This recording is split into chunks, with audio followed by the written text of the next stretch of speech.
Action. Megastar 150 సినిమాలో నటించినా ఇప్పటి వరకు తన డ్రీమ్ రోల్ అయిన భగత్ సింగ్ క్యారెక్టర్ చేయనందుకు చాలా బాధపడుతున్నాడట. ఎందుకు భగత్ సింగ్ క్యారెక్టర్ చేయాలి అనుకున్నారు అని అడిగితే దేశభక్తితో కూడిన క్యారెక్టర్ అది.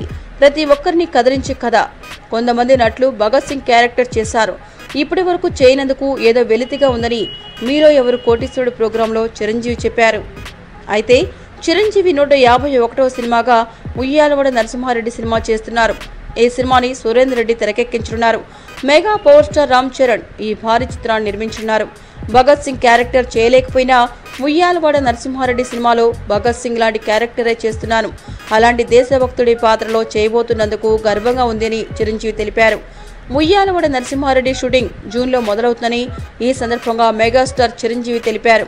ఈ సినిమాలో చిరంజీవి ద్విపాత్రాభినయం చేయబోతున్నారని ప్రచారం జరుగుతోంది. 2 పాత్రలకు తగిన విధంగా ఇద్దరు హీరోలు ఉంటారని తెలిసింది. ఈ చిత్రంలో దేశభక్తితో పాటు ప్రేమ కథ కూడా ఉంటుందని సమాచారం.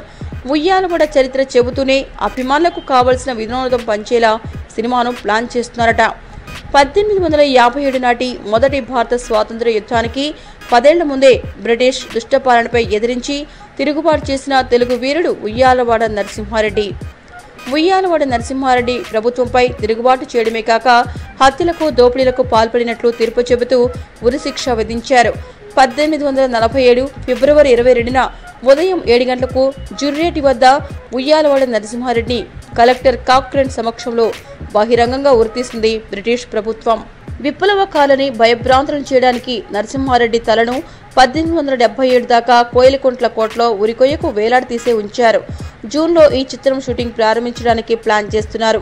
మెగాస్టార్ ఎప్పటి నుంచో చేయాలనుకుంటున్న భగత్ సింగ్ తరహా క్యారెక్టర్ను ఈ సినిమాలో చేస్తున్నారు. మరి ఈ డ్రీమ్ రోల్ చిరుకి ఎలాంటి పేరు తీసుకొస్తుందో, ఎంతటి సంచలనం సృష్టిస్తుందో చూడాలి. మీకు ఈ వీడియో నచ్చితే ఒక లైక్ కొట్టండి, లేకపోతే కామెంట్ చేయండి. బట్ సబ్స్క్రైబ్ చేయడం మర్చిపోకండి.